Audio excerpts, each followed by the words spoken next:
ইসলামী ভাইয়েরা, আমি যখন মসজিদে গমন করি বা ইবাদতখানায় বা অফিসে যখন আমি নামাজ যাই, তখন দেখি অধিকাংশ শিক্ষিত সমাজ যাদের মেধা এতই উচ্চ, যাদের মেধায় বড় বড় প্রতিষ্ঠান চলে, ওই ধরনের ব্যক্তিবর্গর মাথায় টুপি ছাড়া নামাজ আদায় করতেছে। তখন আমার মনের মধ্যে খুব একটি বিষণ্ণতা, এইটা হয়তো ভুল হচ্ছে।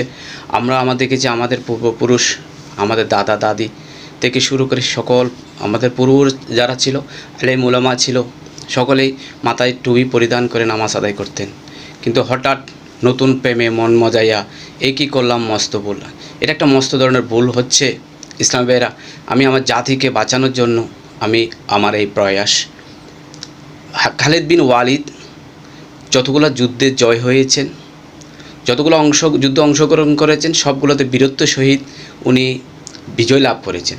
একজন সাহাবী প্রশ্ন করলেন যে আপনার এই যুদ্ধে যতগুলো জিহাদের ময়দানে গিয়েছেন, সবগুলোতে আপনি মর্যাদা নিয়েই বীরত্ব সহকারে আপনি সফল হয়ে এসেছেন, এর কারণ কি? খালিদ বিন ওয়ালিদ বললেন, এর কারণ হলো আমি যখন জিহাদের ময়দানে যেতাম আমার মাথায় টুপি পরিধান থাকতো। সুবহানাল্লাহ। ইসলামী ভাইরা দেখেন টুপির কত মর্যাদা। বিভিন্ন কলাকৌশলে যুক্তি দিয়ে টুপি পরিহার করা হচ্ছে। এটা একটা মস্ত ভুল হচ্ছে। ইসলামী ভাইরা, আপনি রবের সামনে দাঁড়িয়েছেন, একটা নবীজির একটা সুন্নত মোবারাকা যদি আপনি তরফ করেন, এটা বাহাদুরি নয়, এটা আপনার জন্য বড় কলঙ্ক।